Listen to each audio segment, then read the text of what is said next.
huwag ka na pumunta ron. Saglit lang naman eh. Huwag na nga kasi. Halika na, umalis na tayo. Hindi ka na ba magpapalit ng damit? Kanina pa ako nakapagpalit. Okay na to, halika na. Teka, parang... Okay na nga to, diba? Halika na, huwag ka na maarte. Ano bang maarte? Babe, tingnan mo naman kasi ang damit mo. Kahapon mo pa suot yan, diba? Huwag mo sabihin hindi ka na naman naligo buong araw. Mukha ba akong di naligo? Grabe ka naman kung makapagsalita. Nagtatanong lang naman ako. Bakit di mo masagot? Naka-makeup ka nga at amoy pabango pero, babe, nakita ko yung suot mo kahapon nung makipag-video call ka sa akin. May mantsa pa nga ng ketchup sa may dibdib mo. Maliit lang naman to eh. Hindi na yan mapapansin.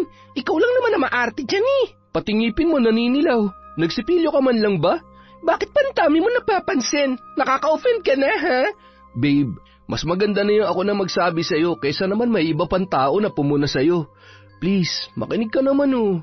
Ayusin mo naman ang sarili mo, babe. Tingnan mo nga tong unit mo, parang hindi mo pa yata nalilinisan mula nung lumipat ka. Sabihan mo lang ako kung kailangan mo ng tulong. Kahit hindi na tayo kumain sa labas ngayon, maglinis na lang tayo rito para maging komportable ka. Bakit ba nakikialam ka? Komportable ako rito. Hindi naman ako maarte kagaya mo eh. Kaartehan ba yung tawag mo sa kalinisan? Babe naman, wala akong masamang intensyon sa sinabi ko. Gusto ko lang na maging okay ka rito. Okay nga lang ako, di ba? Ikaw lang naman na nagpupumilit na hindi ako okay at hindi ako komportable rito eh. Nasasabi mo lang yan dahil nakontento ka na lang sa maruming paligid. Boyfriend ba talaga kita o inspektor? Parang lahat na lang ng dumi dito pinansin mo na eh. Wala na bang ibang nakikita yung mga mata mo kundi dumi? Sobrang OA mo. Kung gusto mo naman pala na malinis at perfect na girlfriend, edi maghanap ka na lang ng kasing linis at kasing arte mo. Puisit ka! Taon 2015. Bataan. Bata pa lamang, pabaya na si Kara sa kanyang mga gamit. Madalas siyang napapalo ng kanyang ina dahil sa katamarang maligo at maglinis ng sarili kahit nang siya ay dalagita na. Hindi naman akalain ng mga magulang niya na hanggang sa pagdadalaga ay madadala pa rin niya ang kadugyutan sa mga gamit at sa mismong sarili. Ngunit sa kabila ng katamaran ni Kara sa mga bagay-bagay ay masasabi naman na maganda siyang babae. Namana niya yon sa nanay niya at ang tangkad naman ay nakuha niya sa kanyang ama. Mahilig siyang maglagay ng kung ano-anong kolorete sa muka. Natutunan niya yon sa kaibigan na anak ng makeup artist sa isang salon. Siya ang bunso sa mga babae kaya nang magdalaga ay inalagaan talaga ng mga kapatid at ng nanay niya ang kanyang balat. Ngunit minsan, dahil sa kanyang kapabayaan ay ang kanyang ina na mismo ang nagpapaligo sa kanya. Nursing sana ang gustong kurso ng nanay ni Kara para sa kanya, pero dahil kailangan doon ang matinding kalinisan, ay hindi niya yon nasunod. Nagtapos siya sa kursong Business Administration at nagsimulang magtrabaho bilang admin assistant sa isang kumpanya. Doon niya nakilala ang lalaki na unang nagpatibok ng kanyang puso. Yon ay ang manager nilang si Dylan. Masungit tingnan at mukhang kagalang-galang ang lalaki. Madalas yon maging laman ng mga kwentuhan sa opisina dahil hindi lamang si Kara ang tagahanga noon. Gustuhin mang ipakita ni Kara ang interes kay Dylan ay hindi niya magawa dahil batid niya na marami siyang karibal. Tiyak na pagtutulong-tulungan siya ng mga katrabaho na halos maglaway na sa binata kapag nalaman ng mga yon na may isa sa kanila ang sumubok na magtapat ng paghanga. Ngunit bukod pa ron, isa rin sa inaalala ng dalaga ang malaking pagkakaiba nila. Lalo na kung pagdating sa kalinisan na madalas ding problema sa kanya ng kanyang kapatid na si Kayla. Kara, gaano ba kahirap para sa'yo magtapon ng basura mo ng tama? Bakit na naman ba ate? Yung napkin na pinagreglahan mo, nakakalat sa harap ng bahay. Hindi ka man lang ba nahihiya? Tinangay na ng aso dahil kung saan-saan mo na lang nilalagay. Napaka-OA mo naman, te. Wala namang magtatanong sa'yo kung kaninong napkin yon. Hindi lang naman tayong babae dito sa buong barangay ah. Mga ngatwiran ka pa talaga? Malamang, nasa harapan yun ng bahay natin. Sino sa tingin mong iisipin nila nagkalat nun, ha? Hindi mo man lang ba naisip na 3 tayong mga babae dito sa bahay at lahat tayo pwedeng pagbintangan? Madadamay pa kami ni Mama sa kadugyutan mo. Ano ka ba naman, ate? Ngayon na nga lang ako makakapagpahinga na matagal tapos bubungangaan mo pa ako? Wala ka maririnig sa akin kung marunong ka maglinis. Kay babae mong tao, ang tugyit-tugyit mo, panay ka forma at paganda, pero tingnan mo ang tinutulugan mo. Hindi na maintindihan kung kwarto pa ba to o bodega. Ate naman, may sarili ka namang kwarto, diba? Yun na lang ang pakialaman mo. Pero nasa isang bahay lang tayo, Kara. Lahat ng mga ipis at dagang nandito, lalabas din sa sala at mapaperwisyo rin kami. Huwag ka naman masyadong makasarili. Kung gusto mo magkasakit, pues ikaw na lang. Nagkasakit na ba kayo dahil sa kalat ko? Hindi pa naman, diba? Hihintayin mo pa talaga na mangyari yun? Umayos ka nga, Kara. Kung hindi ka pa rin magtitino, mas mabuti pang bumukod ka na ng bahay. Hindi ikaw magdedesisyon yan, ate. Talaga? O sige, kakausapin ko na lang si Mama at Papa para mapalayas ka na rito. Siyempre, gagawin mo talaga yan kasi sip-sip ka. Anong sinabi mo? Ako pa talaga ang sip-sip? Ang kapal na mukha mo para sabihin sa akin yan, ha? Makapal na kung makapal pero totoo naman eh. Masyado kang pabida kay Mama at Papa kaya ikaw palagi ang pinapaboran nila. Sa tingin mo, bakit nga ba hindi ka nila pinapaboran, ha? May magulang ba na matutuwa sa dugyot at burarang anak? Hindi ka na nga nakakaambag dito sa bahay, dumadagdag ka pa sa intindihin namin. Hindi mo ba naiisip na imbis na nagpapahinga na lamang si Mama, naglilinis pa siya ng mga kalat mo? Eh di ikaw na malinis? Gusto mo bang palakpakan ko ang kalinisan ng pagkatao mo? Sobra ka na, Kara. Masyado ka ng bastos. Hintayin mo lang na makausap ko si Mama. Pag nangyari yon, magbalot-balot ka na. Malakas na isinara ni Kara ang pinto ng kanyang silid, matapos makipagtalo sa nakatatanda niyang kapatid. Hindi yon ang unang beses na nagkainitan ng dalawa dahil palagi na lamang siyang pinupuna ni Kayla. Mga bata pa lamang sila ay palagi nang napupuri ng mga magulang ang panganay niyang kapatid. Bukod kasi sa matalino ay masinop sa mga gamit si Kayla at masipag sa bahay. Hindi tulad niya na palaging nasa galaan at ang mas pinaglalaanan ng oras ay ang panlabas niyang itsura. Sapat na sa kanya na maganda siya sa paningin ng iba. Katwiran niya noon, kaya naman takpan ng pabango ang hindi niya paliligo. Ang mahalaga lamang sa kanya ay wala pa namang nagrereklamo sa kanyang amoy o sa kanyang pananamit kahit na inuulit niya lamang ang ibang damit na nasusuot niya sa ibang araw. Mayroon na siyang naging boyfriend noon. Magkasundo sila dahil halos wala naman silang pinagkaiba. Ang naging problema niya lamang sa nobyo nung panahong yon ay ang hilig noon sa pakikipagkwentuhan sa mga babae na nauuwi sa panloloko sa kanya. Mula noon, hindi na siya muli pang nagpaligaw. Kahit mayroong mga sumusubok ay pinapaasa niya na lamang ang mga yon. At isa sa mga yon ay ang katrabaho niyang si Reggie na kailan lamang umamin ng tunay na nararamdaman para sa kanya. Uy, Kara, kanina ka pa titig na titig dyan sa cellphone mo ah. Sino yan, boyfriend mo? Ha? Sino? Yung picture na tinititigan mo. Leg lang kasi nakita ko pero alam ko na lalaki yan. Ano, boyfriend mo na ba yan? Wala na ba akong pag-asa? Huwag kang maingay. Bumalik ka na sa cubicle mo at magtrabaho ka na. Pero sagutin mo muna ang tanong ko. Hindi ako makakatulog hanggat hindi ko nalalaman kung may iba ka na. Anong iba-iba ka dyan? Bakit? Tayo ba? Hindi naman, pero syempre magsiselos ako. Bakit? May karapatan ka ba? Wala pa. Buti alam mo, kaya mabuti pa magtrabaho ka na lang. Ilang bilao pa ba ng biko ang kailangan kong ibigay sa'yo para sagutin mo na ako? Sino ba kasi nagsabi sa'yo na gusto ko ng biko? Yung dinala mo sa akin noong nakaraan, walang latek. Eh di sana sinabi mo para pinalagyan ko. Kara naman eh. Alam mo naman patay na patay ako sa'yo tapos kung kani-kanino ka pa nagpapaharot. Bakit? Bawal ba? Sa tingin mo, sino ka para pagbawalan akong humarot sa iba? Nanliligaw ka pa lang, akala mo pag-aari mo na ako. Hindi naman sa ganun. Kaya lang naman ako nagkakaganito kasi pinapaasa mo ko eh. Kung sabihin ko sa'yo huwag ka nang umasa, hihinto ka na ba? Hindi. O ay naman pala eh. Kadalasan, walang pakialam ang dalaga sa nararamdaman ng iba. Ang mahalaga lamang sa kanya ay ang kanyang sarili. Bukod kay Reggie, may isa rin siyang makulit na manliligaw noon. Pero dahil hindi talaga niya gusto ang lalaki, ay ipinahiya niya yon sa harap ng maraming tao. Mula nung araw na yon, hindi na nagpakita pa sa kanya ang dati niyang manliligaw. At kapag may natitipuhan naman siyang lalaki, gagawin niya ang lahat para makuha ang gusto niya kahit may iba pang masagasaan sa kanyang plano.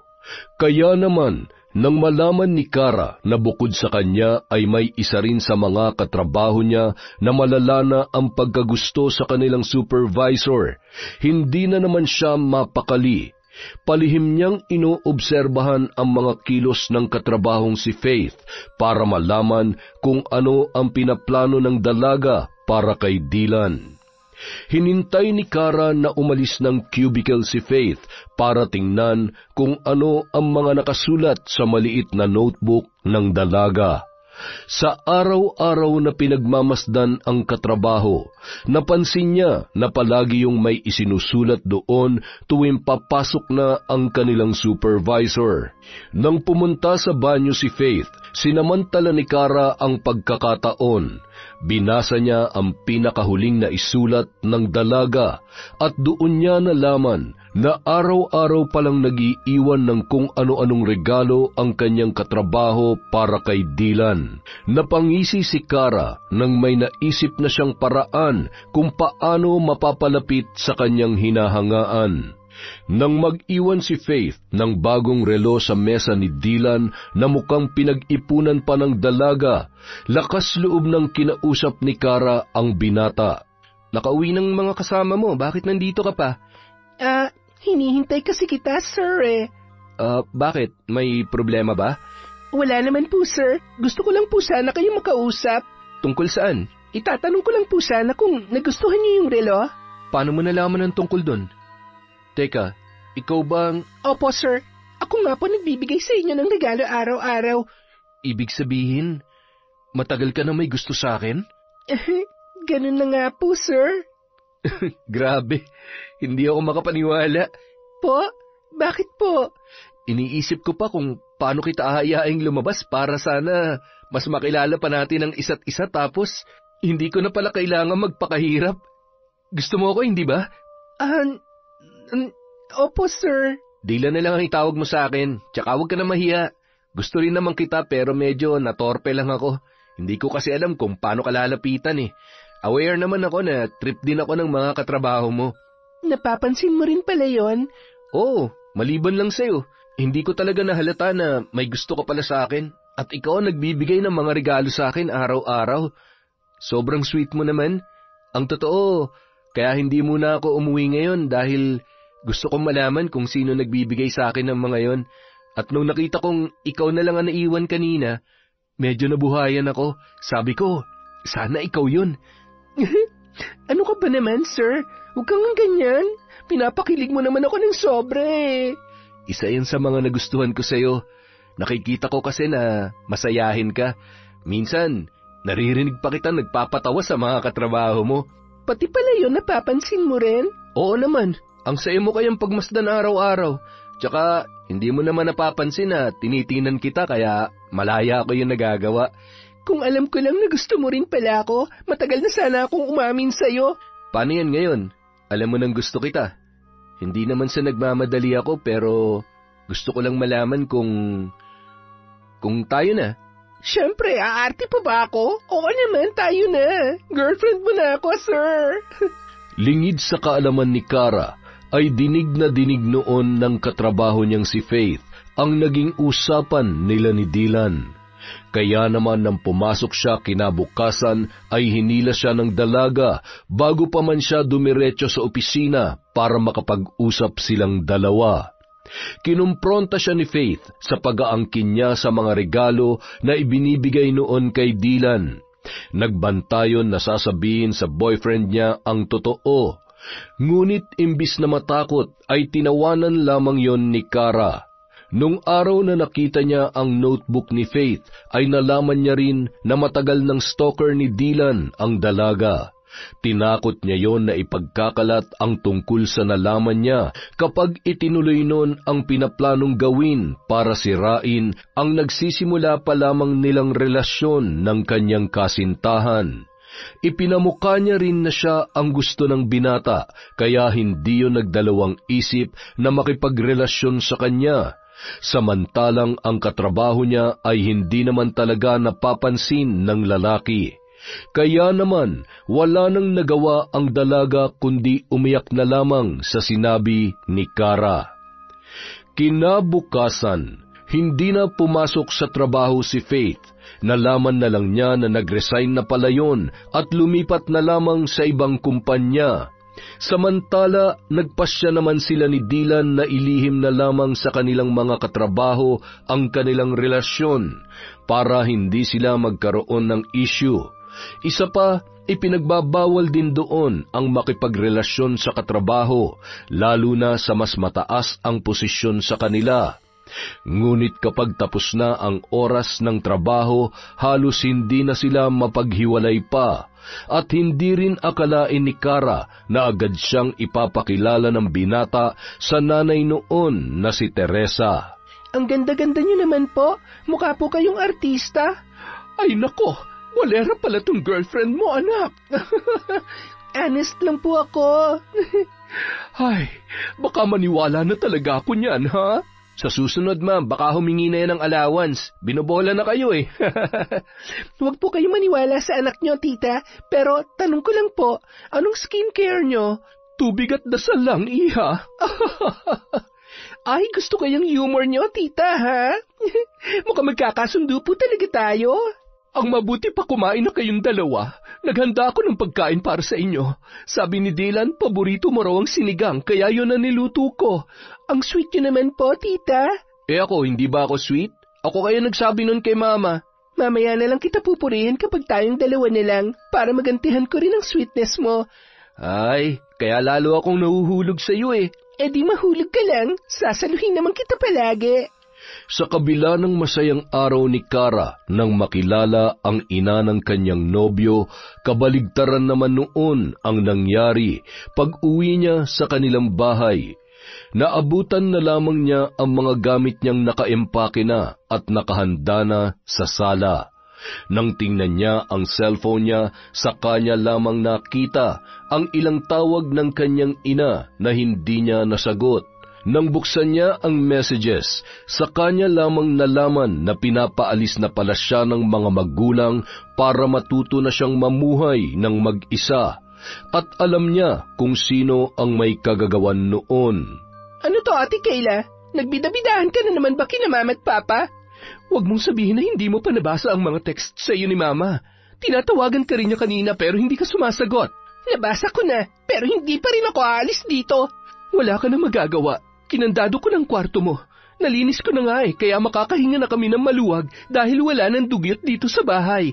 Bawiin mo lahat ng mga sinabi mo kina Mama. Bakit ko naman gagawin yon? Mas maganang buhay namin kung wala ka na rito. Pabigat ka lang naman sa bahay na to kaya mas maganda kung mawawala ka na. Kakausapin ko si Papa. Kung ikaw nagagawa mong mapaniwala si Mama, pues sa akin naman si Papa. Huwag ka nang umasa, Kara. Nakapag-usap na sila ni Mama. Pumayag si Papa dahil sinulsulan ko siya. Sabi ko, panahon na para matuto ka namang tumayo sa sarili mo mga paa. Tutal, ayaw mo rin namang tumulong sa mga obligasyon dito sa bahay. Puro sarili mo lang ang iniisip mo. At alam mo kung anong sinagot ni Papa? Sabi niya, mabuti pa nga raw kung gano'n ang gagawin nila para matuto ka dahil matanda ka na raw. Pero ikaw, kausapin mo pa rin siya kung gusto mo pang makasiguro. Kaya lang, sa pagkakaalam ko, imposible na magbagong isip niya. Buisit ka talaga! At mas lalo ka pa mabubwisit sa akin kung hindi ka pa aalis dito. Kaya kung ako sa'yo, umalis ka na. Para kahit magkalat ka man ng kadugyutan sa ibang lugar, wala na kaming pakialam. Tandaan mo to, Ate Kayla. Kahit ano mangyari sa'yo, pati na rin kina Mama at Papa, huwag na huwag kayong hihingi ng tulong sa'kin. Wow!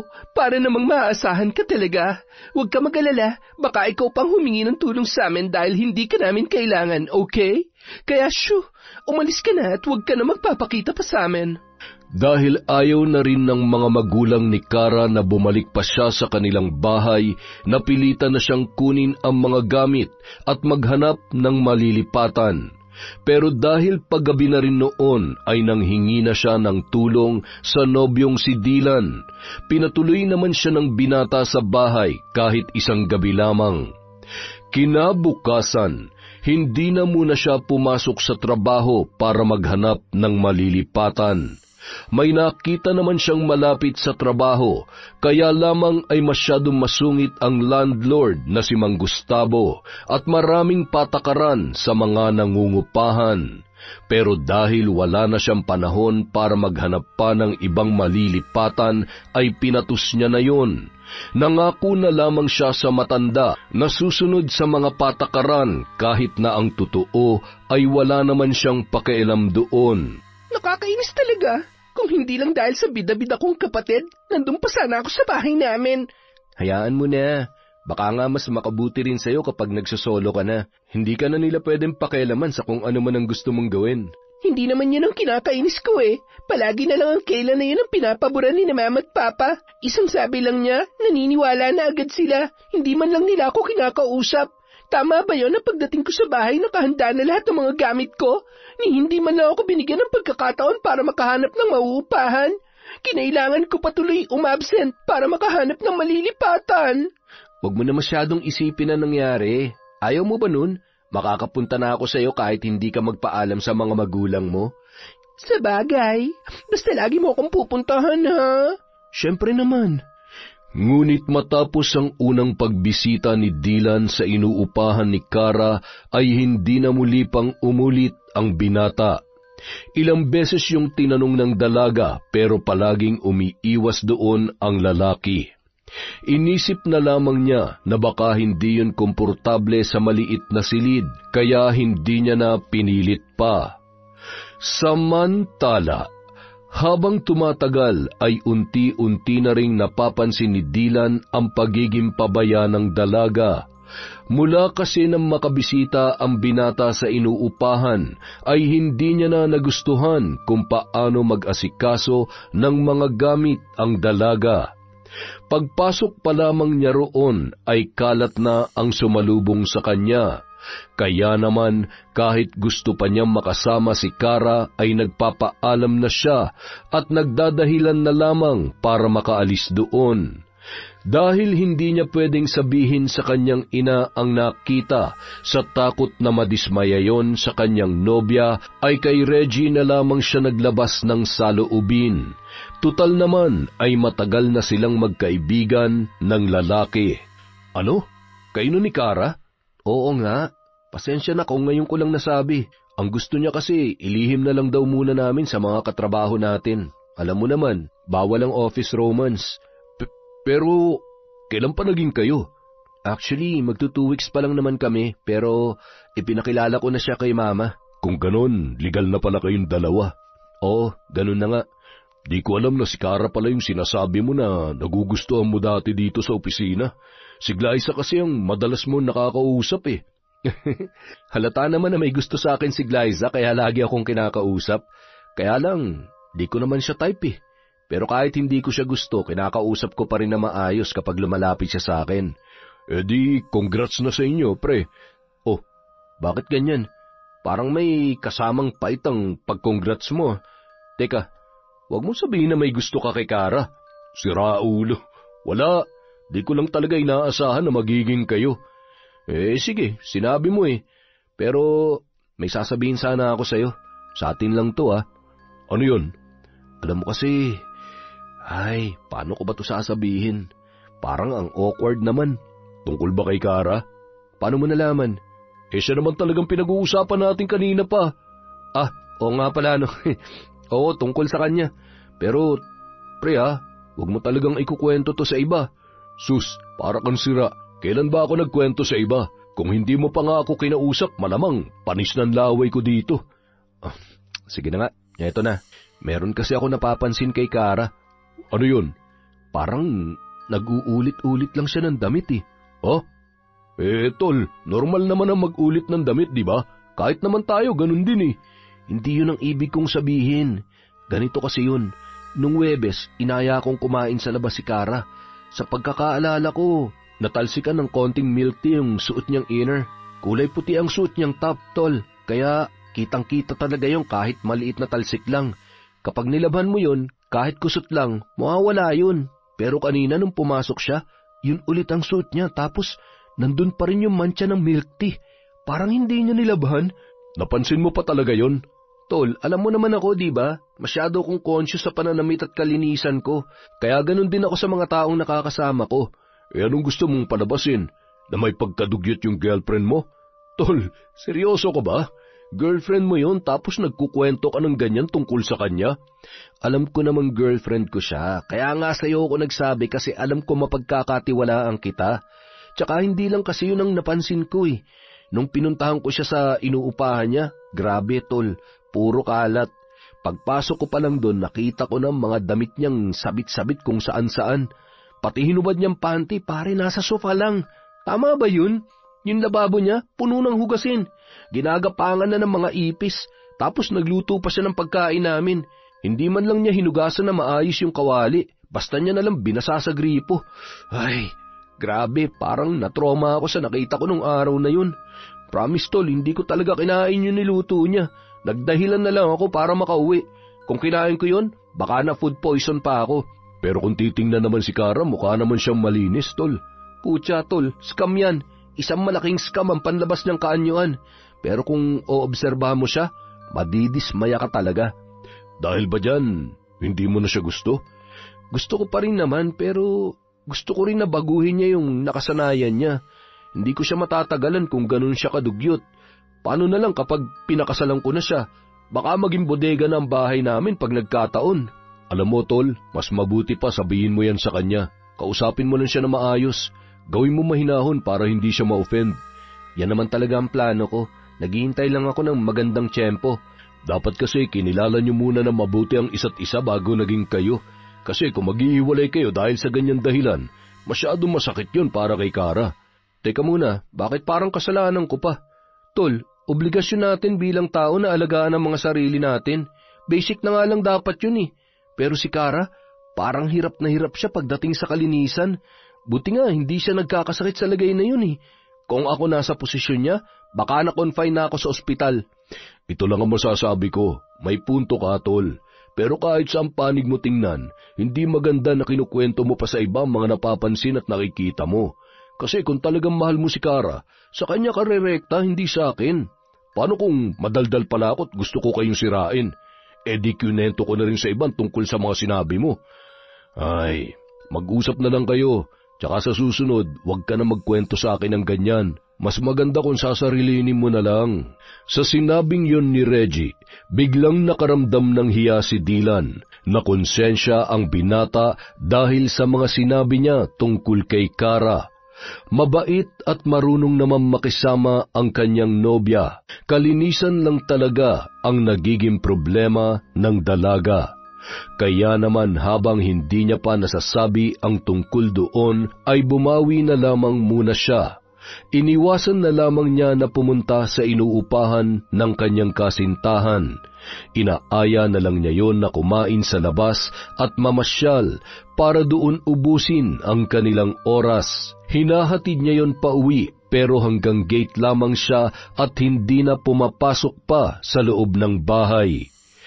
Nang mga panahon na yon, akala naman ni Kara ay matatahimik na ang buhay niya nang mapalayo sa kanyang kapatid na si Kayla. Wala na kasing nagbubunganga sa kanya tuwing umaga at wala na ring nagrereklamo sa kanyang mga kalat. Ngunit isang umaga, nagulantang na lamang siya habang nanonood ng pelikula nang biglang kalampagin ng landlord ang pinto ng kanyang unit. Mang Gustavo naman, atakihin ako sa puso sa lakas ng pagkatok niyo sa pinto eh. May sunog po ba? O baka naman lumilindol tapos hindi ko lang nararamdaman. Walang sunog o lindol, iha. Pero ang kadugyutan mo, umaalingaso sa buong bahay. Talakitok din pala tong matandang to eh. May sinasabi ka ba? Ang sabi ko po, anong kalat po bang tinutukoy ninyo? Nagmamaang-maangan ka pa. Ikaw lang naman ang bukod tanging tenant ko rito na wala sa ayos sa mga basura. Nakakakita naman ang dalawang mata mo pero parang invisible sa iyong mga kalat sa likuran ng bahay na ito. Alam mo, miss, kung hindi mo kayang panatilihin ang kalinisan dito, hindi ako manghihinayang na paalisin ka. Perwisyo ka sa matagal ng nangungupahan dito. Alam niyo ho, kalalaki niyong tao, masyado kayo mabunganga. Talo niyo pang ate ko eh. Wala akong pakialam kung sino pa man ang ate mo. Ayusin mo mga basura mo, dahil kung hindi mo yung gagawin, maghanap ka na ng ibang malilipatan. Teka, dahil sa basura pa, alisin niyo ako? Ang lupit niyo naman. Bakit? Hindi ba't binigyan kita ng kopya ng mga patakaran ko rito? Mukhang hindi mo naman binasa eh. Kaya kung wala kang pakialam, wala rin akong pakialam sa opinyon mo. Hindi porket nagbabayad ka ng renta ay pwede ka na maging salaula. Hindi kasama sa binabayaran mong paglilinis dito kaya matuto ka magkusa. Nandadamay ka pa ng ibang tenant. Oo, nalilinisin ko na. Gawin mo na lang. Mas maganda kung aaksyonan mo na agad. Wala akong tiwala dyan sa salita mo. Taing-taing naman ho kayo eh. Pwedeng sandali lang. Huwag kayong mag-alala, mamaya. Hindi nyo na makikita ang basura ko. Sa susunod, basahin mo na mabuti ang patakaran ko rito para walang nagre-reklamo. Mahiya ka naman sa mga nauna sa'yo. Hindi mo ba nakikita ang paligid nila? Malinis. Wala kahit isang plastik na nakakalat. Pero ikaw namamahunan likuran ng unit mo. Kung tatagal ka pa rito, gagastos pa ako para ipalinis ang buong bahay dahil sa pag-asik mo ng kadugyutan. Grabe naman ho kayo kung makapagsalita. Malinis din ho ba pati budi nyo? Huwag kayong ganyan. Baka magpakita agad sa inyo sa San Pedro.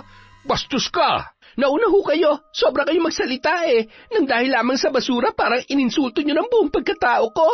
Dahil sa reklamo ng landlord, napilitan na si Kara na ayusin ang kanyang mga basura.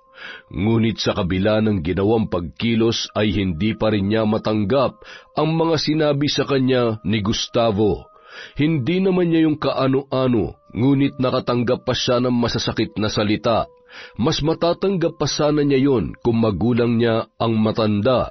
Kaya naman para makaganti ay nakaisip muli ng masamang plano ang dalaga. Palihim siyang nagmanman sa bahay ni Gustavo na naroon lang din sa loob ng compound. 4 kasi ang unit doon at 2 metro lamang ang layo sa isa't isa. Kaya nang liparin ng hangin ang mga basura niya ay napunta yon sa kabilang unit. Nasa pinakadulo naman ang bahay ng kanilang landlord at yun din ang may pinakamalawak na harapan ng bahay. Nang gabing yun, pasimple niyang sinilip sa bintana ang bahay ni Gustavo. Malinis yon kahit nag-iisa lamang ang matanda. Marahil ay masipag talaga yon sa kabila ng edad niya, kaya halos mahiya na lamang ang alikabok sa mga gamit mula sa sala hanggang kusina. Pag-ikot niya sa likuran ng bahay, doon niya napansin na hindi naglalak ang matanda ng pinto sa may kusina. Napangisi siya na makaisip ng paraan kung paano makakaganti sa mga masasakit na salitang binitawan noon sa kanya. Tingnan ko lang kung kakayanin ng sikmura mong gagawin ko sa iyong matanda ka. Ang dami-dami mong sinasabi sa akin.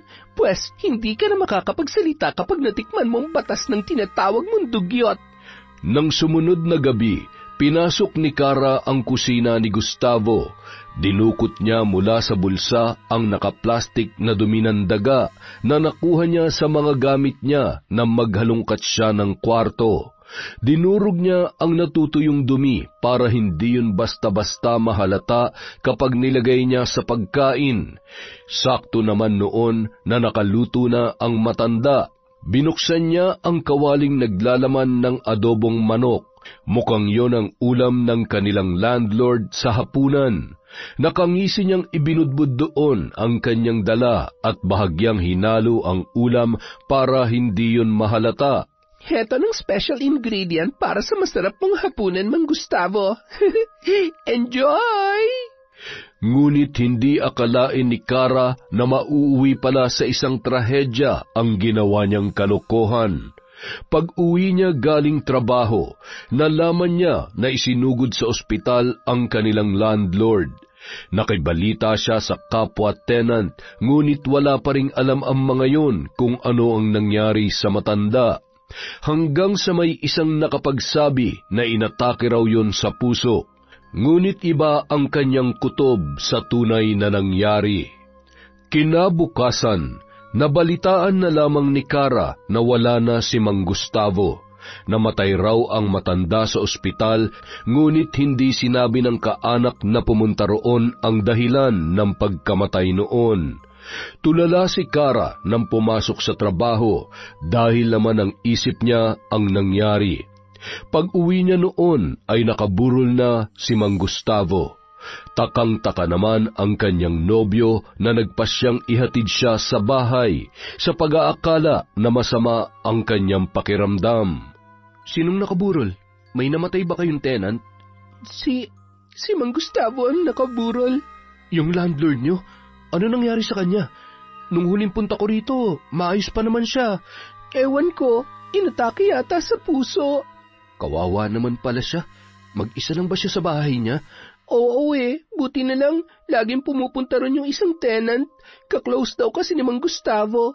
Pagpasok daw sa bahay, nakita na lang siya na nakabulagta sa kusina. Puro suka pang araw sa sahig. Teka, sabi mo, inatake sa puso? Bakit sumuka si Mang Gustavo? Hindi kaya food poison yun? Hindi ko alam. Yun kasi ang sinabi sa akin ng isang tenant. Hindi ko na rin inalam ang totoo nangyari. Di naman kasi kami close nun Mainit nga lagi ang ulo sa akin ni Mang Gustavo Talaga? Bakit naman? Ha? Ewan. Hindi ko alam. Napapangitan yata sa akin kaya ganun. Sumilip kaya muna ako ron. Saka magbibigay na rin ako ng konting abuloy. Bakit? Close ba kayo? Ikaw naman, mga close lang ba ang dapat bigyan ng abuloy pag namatay? Huwag ka nang pumunta ron. Saglit lang naman Huwag na nga kasi. Halika na, umalis na tayo. Huwag ka nang pumunta ron. Saglit lang naman Huwag na nga kasi.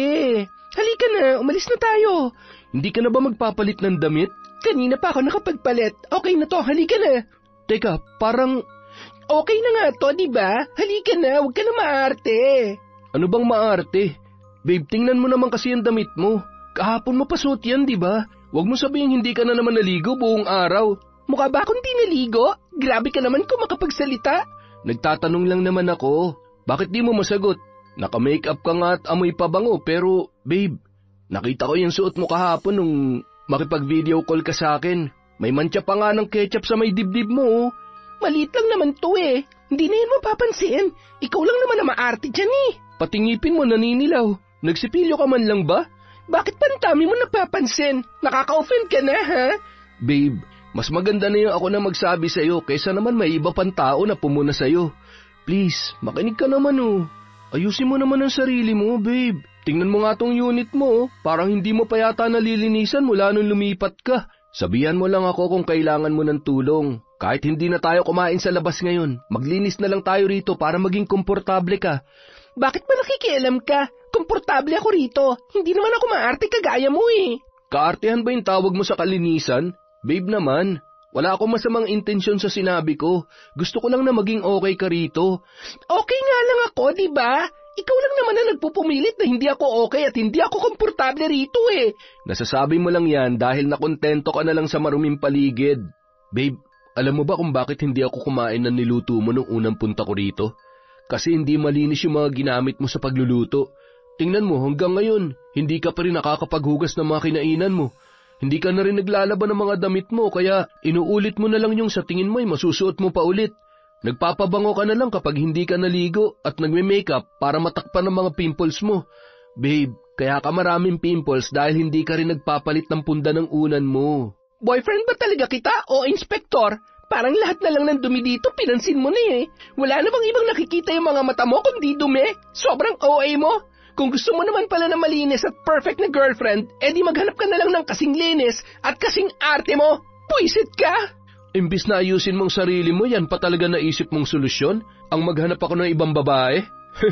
Mukhang hindi mo nga talaga kaya magbago kapag nakasanayan mo na maging pabaya. Hindi ko babaguhin ang sarili ko para magustuhan lang ng ibang tao. Ganito na ako nun pa, kaya kung hindi mo ako kayang irespeto bilang ako, edi maghanap ka na lang ng ibang liligawan. Papahirapan mo pang sarili mo. Halos manikip ang dibdib ni Kara sa kakaiyak nang umalis doon si Dylan. Hindi na sumagot pa ang kanyang nobyo, ngunit kahit wala yung sinabi, batid niyang gusto nang makipaghiwalay sa kanya ng binata. Sigurado siya na hindi nagugustuhin pa ni Dylan na makipagrelasyon sa kanya matapos ang kanilang naging sagutan. Hindi naman niya akalain na mapapansin ni Dylan lahat ng mga pagkukulang niya pagdating sa kalinisan. At kahit totoo ang lahat ng sinabi ng kanyang nobyo, ay nasaktan pa rin siya doon. Nang makauwi, nag-message na lamang sa kanya ang binata. Doon na nga tuluyang nakipaghiwalay sa kanya si Dylan. Hindi na niya kailangan malaman kung ano ang dahilan. Malinaw na yun sa kanya, ngunit hindi ganoon kadali para sa kanya na basta na lamang tanggapin ang desisyon ng kanyang nobyo. Nasaktan si Kara sa mga sinabi ni Dylan. Hindi niya matanggap na kahit ang lalaking akala niya ay tatanggap sa kanya ay hihiwalayan din pala siya. Wala rin siyang pinagkaiba sa pamilya ko. Hindi ako makakapayag na hindi ako magaganti sa kanya. Pagsisisihan niyang ginawa niya sa akin.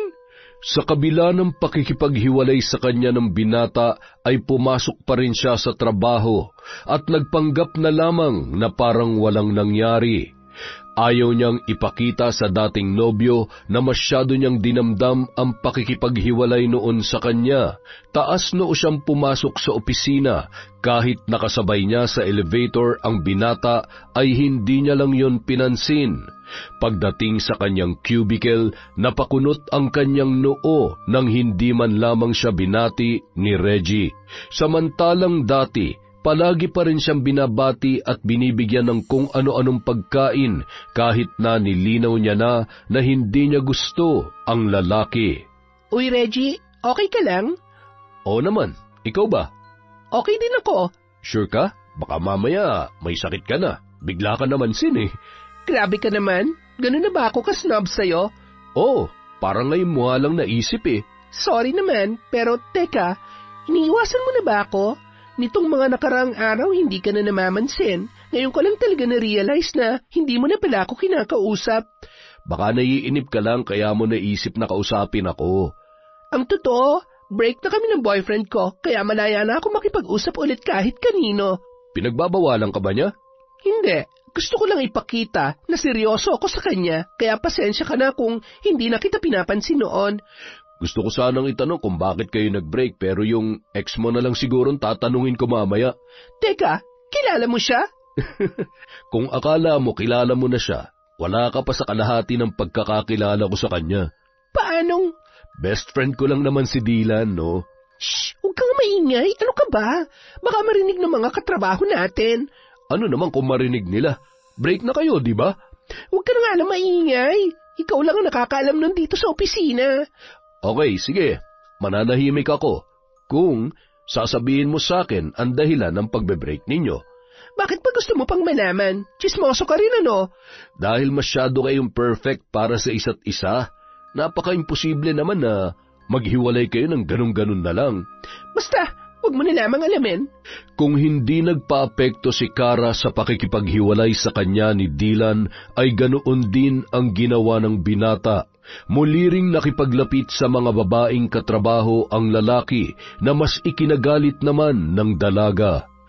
Kinabukasan, pagpasok niya sa trabaho ay kinuwento niya sa mga kasamahan nila na naging sila ni Dylan, pero nakipaghiwalay siya sa lalaki dahil sa ginawang katarantaduhan noon.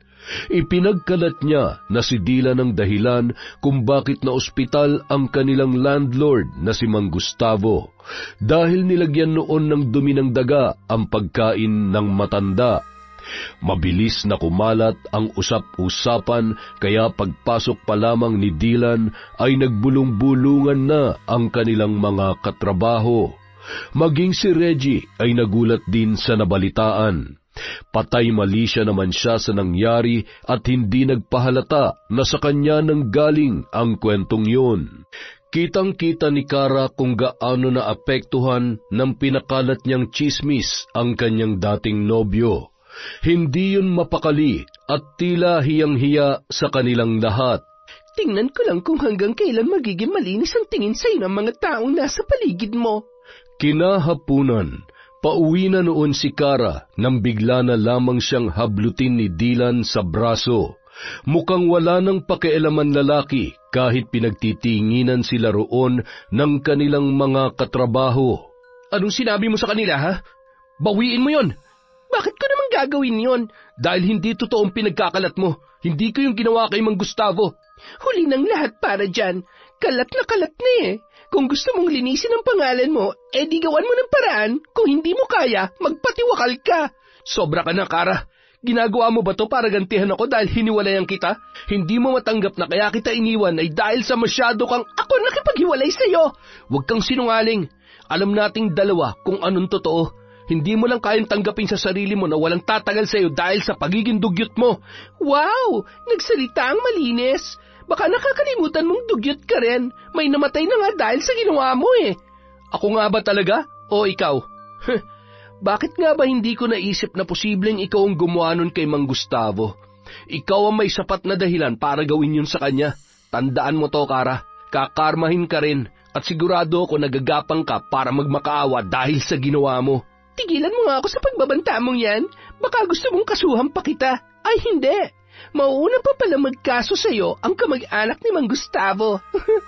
Ano kayang pakiramdam ng inaaresto ng mga pulis tapos matatanggal ka pa sa trabaho habang sirang-sira na ang pangalan at imahe mo sa mga taong dati humahanga sa'yo? Parang nakakalungkot yon, no? Hayop ka, Kara. Oo, hayop talaga ako.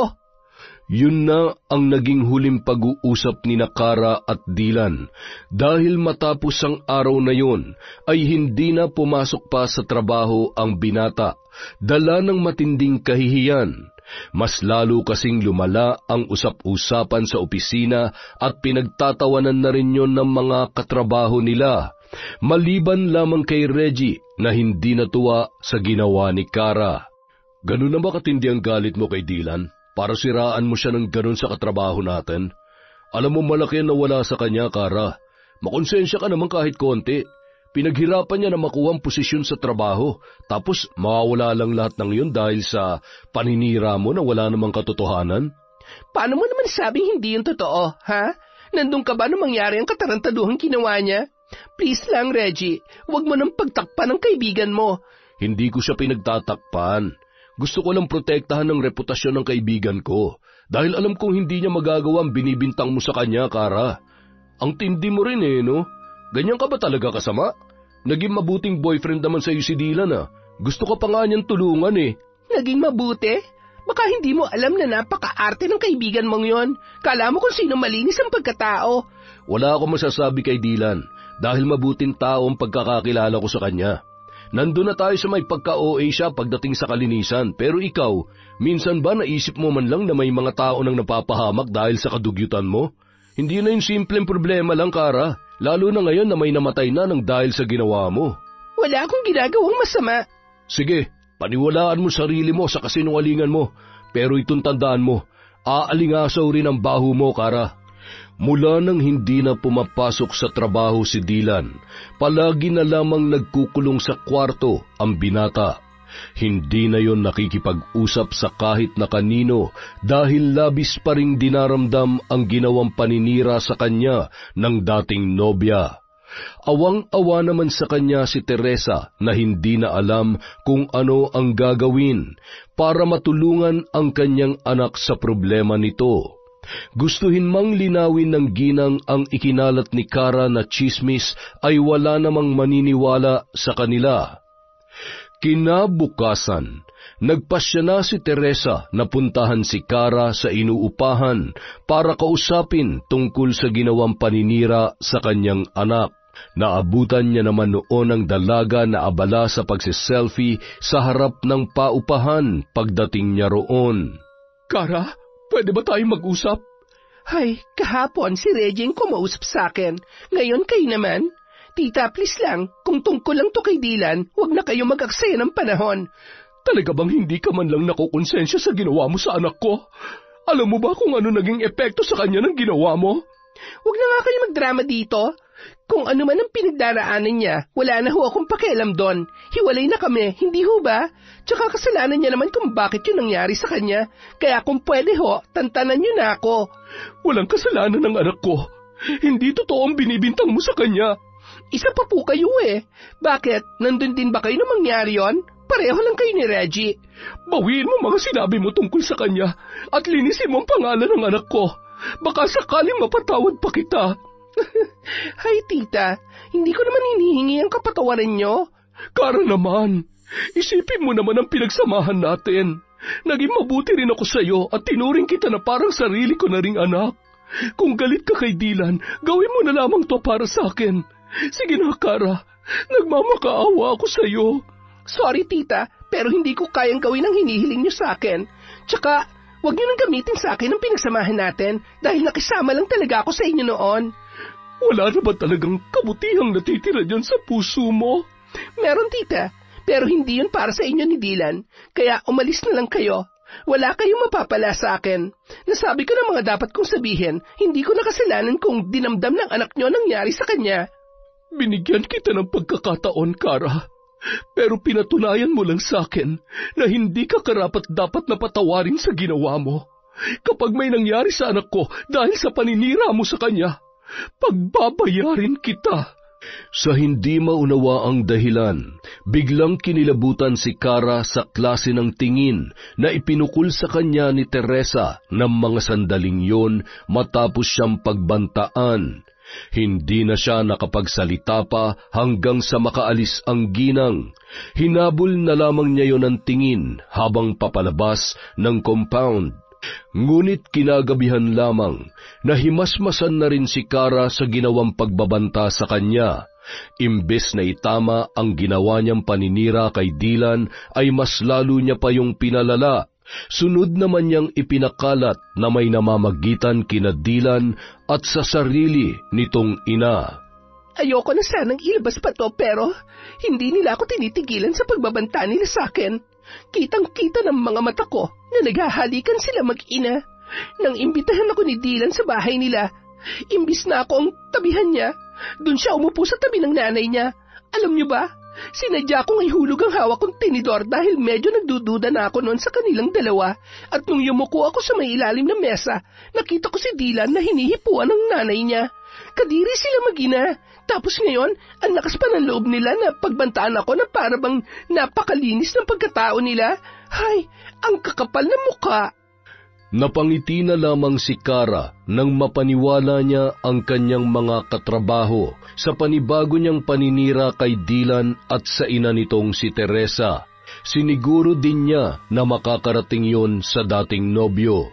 Ngunit sa hindi inaasahang pangyayari, nakarating sa kanya ang balitang nagpatiwakal ang binata dahil hindi na nakayanan ang pinagdaraanan noon.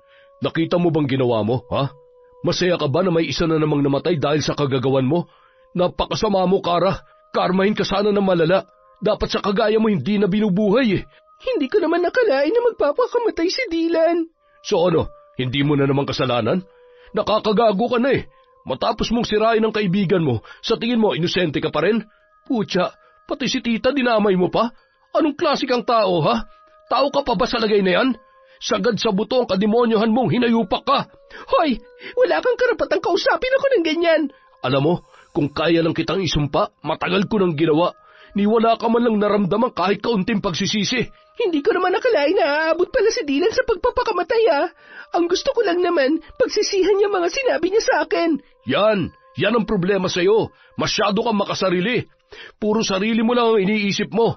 Kapag nasaktan ka, gusto mo kaagad makaganti dahil ayaw mong tumanggap ng puna mula sa ibang tao, kahit na totoo naman ang sinasabi nila. Huwag ka nang magpanggap na parang napakabuti mo, Kara, dahil kahit malayo ka pa, umaalingasaw ng nabubulok mong pagkatao. Dahil sa natanggap na balita, hindi nagawang makatulog ni Kara. Unti-unti na siyang nilalamon ng konsensya dahil sa ginawa niyang paninira kay Dylan at sa nanay nito. Hindi niya inaasahan na hahantong din yon sa isang trahedya, tulad na nangyari kay Mang Gustavo. Sa takot na muling sugurin ni Teresa, ay kaagad siyang nag-empake ng mga gamit para bumalik sa kanilang bahay. Nagmakaawa siya sa mga magulang para makabalik doon. Humingi rin siya ng tawad sa kapatid na si Kayla at kinumbinsi yun. Bagamat hindi pa rin natutuwa ang kanyang ate sa pagbabalik niya, ay nakinig na lamang yon sa kanilang mga magulang na nagdesisyon na magsama-sama na lamang silang muli bilang isang pamilya. Ngayong nandito ka na ulit, sana naman matuto ka na maglinis para hindi na kita bubungangaan araw-araw. Ate, please, wag ngayon. Wow! So, kailan pala pwede? Kapag trip mo lang makinig? Kung hindi mo babaguhin ang ugali mong yan, malaking problemang idudulot yan sa'yo. Nangyari na nga, ate. Ha? Anong ibig mong sabihin? Wala. Doon na muna ako sa kwarto para makapag-ayos na ako ng mga gamit ko. Sus, kala mo naman talaga mag-aayos siya ng gamit. Sigurado akong titingnan mo lang ang mga yan hanggang mamaya, hanggang sa maiwan mo na lang at pabayaan. Pagsapit ng hating gabi, nanatiling nakatulala si Kara sa mga gamit niyang hindi niya pa naayos sa kanyang silid. Hindi niya alam kung paano siya magsisimula, gayong masyadong okupado ang isip niya dahil sa nangyari sa dating nobyo. Hindi niya maitatanggi na mahal pa rin niya ang binata, ngunit dahil sa nagawa niyang paninira ay hindi lamang isang buhay ang kanyang nasira. Sa pagkawala ni Dylan, siguradong matindi ang galit ni Teresa sa kanya at natatakot siya sa posibleng gawin ng ginang para siya ay maparusahan. Ayaw niyang makulong. Wala pa siyang napapatunayan sa pamilya niya at puro sakit sa ulo pa ang kanyang ibinibigay. Hindi niya alam kung paano tatanggapin ng mga magulang niya ang katotohanan na may 2 buhay na nawala dahil sa kagustuhan niya na makapaghiganti. Ilang sandali pa, natigilan si Kara nang biglang magpatay-sindi ang ilaw sa kanyang kwarto. Napatayo siya mula sa kanyang kinauupuan. Napakurap-kurap siya at biglang kinabahan. Maya-maya pa, muntik na siyang mapasigaw nang bigla na lamang lumitaw ang figura ng isang lalaking nakatayo sa may pintuan ng kanyang banyo. Nakatalikod yun sa kanya kaya hindi niya mamukaan. Sino ka? Paano ka nakapasok dito? Ngunit hindi sumasagot ang lalaki. Naghintay siya ng ilang sandali bago nagpasyang lapitan yon. Ngunit nakakailang hakbang pa lamang siya nang bigla yung humarap sa kanya. Nanlaki ang kanyang mga mata at hindi kaagad nakakilos nang tumambad ang blangkong mukha noon. Bumaba ang tingin niya sa itim na marka sa leeg ng lalaki na tila ba bakas ng lubid. Lumakas ang kabog ng kanyang dibdib. Muli niyang tiningnan ng lalaki. Hindi, imposible. Hindi ikaw si Dylan. Muli siyang napasigaw nang tumulo ang pulang likido mula sa ulo ng lalaking walang muka. Pumatak yun sa sahig at umagos patungo sa kanyang mga paa. Nanginig ang buong katawan niya sa takot nang maramdaman ang likidong dumampi sa kanyang balat. Ilang sandali pa, muntik na siyang panawan ng ulirat nang lumapit sa kanya ang lalaki at mahigpit na hinawakan ang kanyang leeg. Unti-unting nanikip ang kanyang dibdib. Nang bitawan siya ng lalaki, ay bumagsak siya sa sahig habang sapo-sapo ang kanyang dibdib. Habol hininga pa rin siya ng mga sandaling yon. Patay-sindi pa rin ang ilaw, ngunit makalipas ang ilan pang sandali ay tuluyan ng dumilim ang buong paligid. Tatayo na sana siya para lumabas nang makarinig siya ng ingay na animoy may kung anong maliliit na nagtatakbuhan sa sahig. Kinapa niya ang cellphone na ipinatong sa kanyang kama. Nang sa wakas ay magkaroon ng konting liwanag, halos nabingi siya sa sariling sigaw nang magtakbuhan ang maliliit na daga sa kanyang paanan. Bago pa man siya makakilos ay pinagkakagat na ng mga yon ang kanyang paa at ang magkabilang binti niya. Sa tindi ng nararamdamang takot, ay doon na siya tuluyan nawalan ng ulirat. Hoy, Kara, ano ba nangyayari sa'yo? Aray, bakit mo naman hinihila ang buhok ko, ate? Ang sakit-sakit kaya? Kanina ka pa sigaw ng sigaw. Ano ba nangyayari sa'yo? Ha? Sumisigaw ako! Oo, kanina pa. Pati si na Mama nagising na dahil sa'yo. Tingnan mo, nakatulog ka na dyan sa sahig. Teka, ano yan? Bakit may mga sugat ka sa binti mo? Pati braso mo meron na rin. Anong kumagat sa'yo? Sugat? Hindi. Paliginip lang dapat yon. Gaga, hindi ka na nanaginip. Gusto mong sapakin kita para matauhan ka? Tumayo ka na dyan at linisin mo yung mga sugat mo.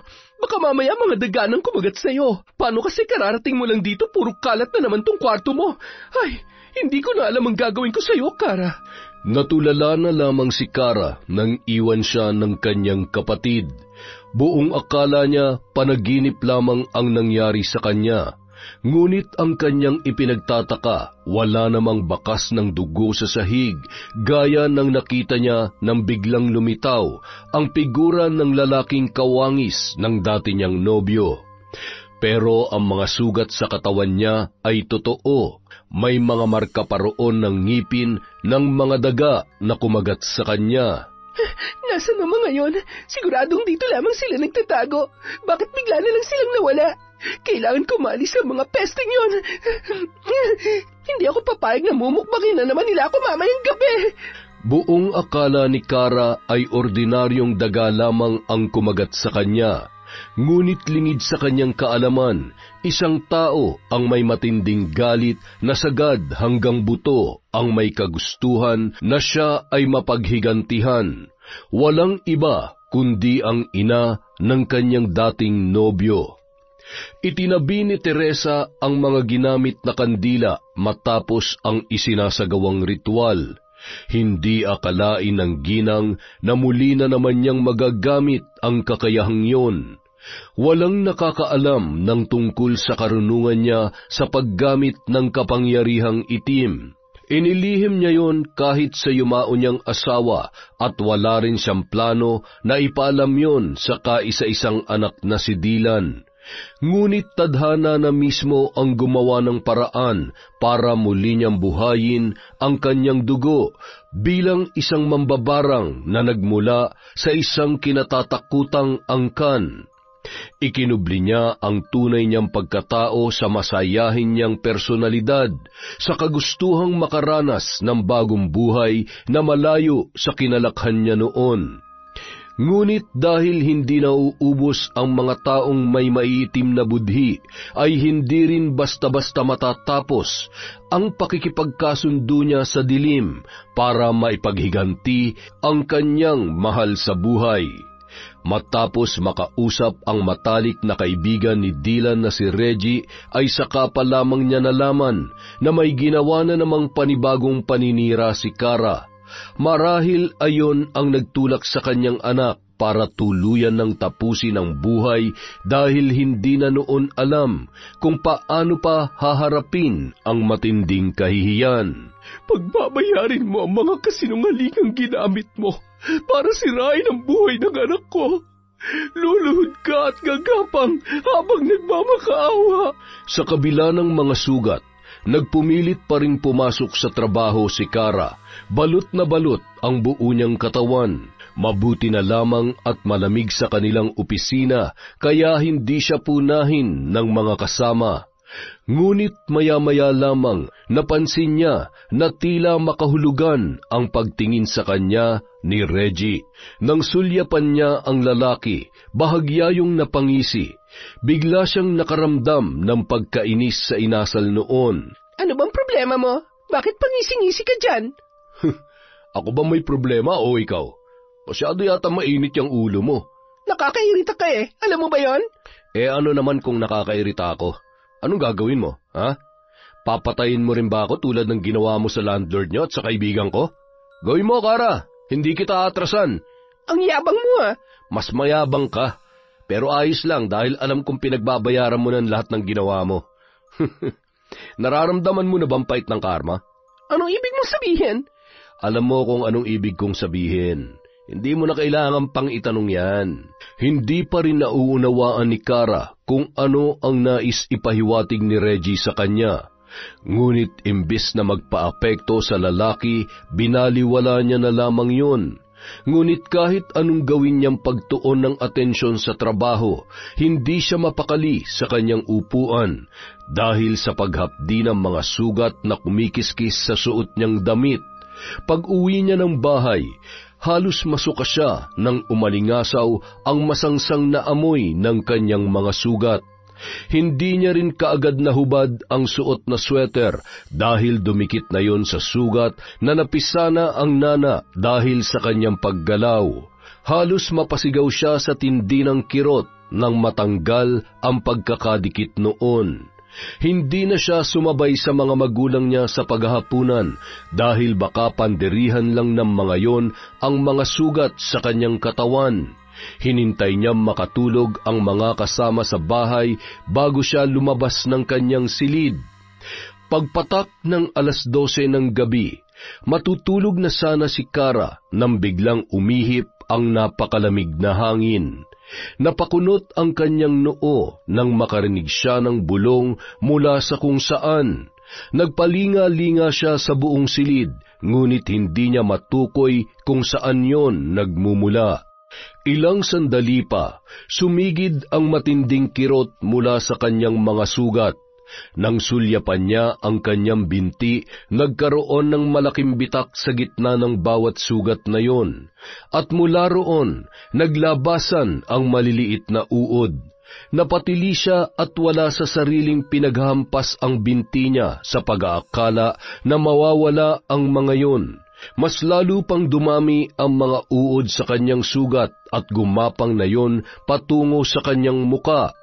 Patakbo siyang nagtungo sa banyo para banlawan ng tubig ang kanyang muka, ngunit ni isa sa mga yon ay hindi man lamang natanggal sa kanyang balat. Makalipas ang ilang sandali, umabot na ang mga uod hanggang sa kanyang mata. Mariin siyang napapikit para hindi makapasok ang mga yon. Nagtiis na lamang siyang mangapa habang papalabas ng banyo. Ngunit sa pagpapatuloy niya sa pangangapa, hindi niya namalayan na nakalabas na siya ng kanilang bahay. Sa kanya lamang yon napagtanto nang sinubukan niyang idilat ang kaliwa niyang mata. Ha? Paano ako napunta rito? Pinihit niya ang seradura ng pinto, ngunit hindi niya yun mabuksan. Maya-maya pa, naramdaman na niya ang mga uod na nagpupumilit na pumasok sa nakadilat niyang mata. Dali-dali niya yung ipinikit at kinapa na lamang ang hawakan ng pinto para muli yung subukang buksan. Ngunit bigo siyang magawa yon. Kinalampag niya ang pinto at nagsisigaw sa pagbabaka sakali na maririnig siya ng mga magulang o ng kanyang kapatid na si Kayla, ngunit tila walang nakakarinig sa kanya. Hindi maunawaan ng dalaga kung bakit yon nangyayari. Nang mga sandaling yon, tila siya ay nasa ilalim ng isang sumpa. Ilang sandali pa, tila may sariling isip ang kanyang mga paa nang maglakad palabas ng kanilang bakuran. Nanatili pa ring nakapikit ang kanyang mga mata habang patuloy na humahakbang. Hindi niya alam kung saan siya dadalhin noon. Hindi niya rin maidilat ang kanyang mga mata. Napahikbi na lamang ang dalaga. Makalipas ang ilang oras ng paglalakad, ay naramdaman niya na ang hapdi ng kanyang mga paa na nagkasugat-sugat na. Dumagdag pa ang malamig na paligid. Niyakap niya ang sarili, ngunit kaagad din niyang ibinaba ang mga braso nang muling kumirot ang kanyang mga sugat. Mula sa patuloy na paglalakad, kusang huminto si Kara sa isang pamilyar na lugar. Doon niya idinilat ang kanyang mga mata at hindi na inalintana ang mga uod na nagpupumilit na sumiksik sa kanyang mga talukap. Ha? Anong ginagawa ko rito sa bahay ni Nadilan? Kaagad na nasagot ang mga katanungan niya nang bumukas ang pinto ng bahay sa kanyang harapan. Mula roon, lumabas si Teresa na blanko ang ekspresyon habang nakatitig kay Kara. Tita, kayo po ba ang... Oo, ako ang may kagagawa na nangyayari sa iyo ngayon. Ano, Nahihirapan ka na ba? Nararamdaman mo na ba ang hirap na ipinaranas mo sa anak ko? Tita, patawarin niyo na po ako. Pakiusap, tulungan niyo po ako mawala ng sakit na nararanasan ko ngayon. Hindi ko naman po ginustong mawala si Dylan. Kung hindi mo siya ginustong mawala, hindi mo sana siya sinaktan. Patawarin niyo na po ako, tita. Pinagsisisihan ko na po lahat ng ginawa kong paninira kay Dylan. Patawarin niyo na po ako. Alam kong humihingi ka lang ng kapatawaran ngayon dahil nahihirapan ka na sa sitwasyon mo. Paano kung komportable ka pa rin, ha? Maiisip mo bang humingi ng tawad at pagsisihan ang mga paninirang ginawa mo? Kung kinakailangan ko pong pagbayaran sa ibang paraan ng nagawa ko, tatanggapin ko po, tita. Patawarin niyo lamang po ako. Ayoko na po ng ganito, parang awa niyo na. Sa kagustuhang mapatawad ay lumuhod si Kara sa harapan ni Teresa. Niyakap niya ang mga paa ng ginang habang lumuluha at nagmamakaawa. Hindi ko alam kung kaya pa kitang patawarin, Kara. Pero sige, tatapusin ko ng paghihirap mo sa isang kondisyon. Sabihin niyo lamang po, tita. Gagawin ko po kahit na ano. Linisin mong pangalan ng anak ko. At isa lang ang paraan para magawa mo yon. Panagutan mo ang mga nagawa mong kasalanan. Pumayag si Kara sa kondisyon ni Teresa. Hindi niya maintindihan kung paanong nagbago ang isip niya sa loob lamang ng isang gabi. Ngunit isa lamang ang malinaw sa kanya. Nakakatakot ang naging karanasan niya dahil sa sumpa ni Teresa at hindi niya nagugustuhin pang maranasan yon kahit kailan. Inamin ni Kara na siya ang naglagay ng dumi ng daga na siyang nakasama sa kondisyon ni Mang Gustavo. Gaya ng inaasahan, nagsampa ng kaso sa kanya ang kamag-anak ng matanda. Binawi na rin niya ang mga sinabi niya tungkol kay Dylan at nilinis ang pangalan ng dating nobyo. Ngunit ang kapalit noon ay pagdurusahan niya ang mga naging pagkakamali sa loob ng selda. Tinanggap niya ang kaparusahang yon dahil para sa kanya, hindi hamak na mas kakayanin niya magdusa sa loob ng kulungan sa matagal na panahon kesa mamatay dahil sa sumpa ng barang. Isa yung malaking bangungot para sa kanya. Sa kabila ng pagkadismaya sa mga nagawa niya ay hindi naman siya pinabayaan ng kanyang mga magulang. Kahit si Kayla na madalas niyang nakakaaway ay nahabag sa kanyang kinahinatnan. Hindi niya akalain na sa ganoong pagkakataon pa sila magkakasundo ng nakatatanda niyang kapatid. Labis niyang pinagsisihan ang ginawang paninira na naging sanhi ng pagkawala ng mga inosenteng buhay ng mga taong minsan din na naging bahagi ng kanyang buhay. Naging makasarili siya, kaya nararapat lamang na pagdusahan niya ang lahat ng mag-isa. Ginugol ni Kara ang panahon niya sa loob ng kulungan, kasama ang mga tulad niyang may nagawang mabigat na kasalanan at nakasakit ng kanilang kapwa. Ngunit sa kabila ng mabigat niyang karma, hindi siya nawalan ng pag-asa na magkakaroon pa siya ng panibagong pagkakataon para mabago ang kanyang kapalaran. At kapag nangyari yon, ay mas pipiliin niya na maging mabuti at hindi isang tao na mapanakit sa kanyang kapwa. Yon! Isa na naman pong malupit na kwento mula sa ating channel.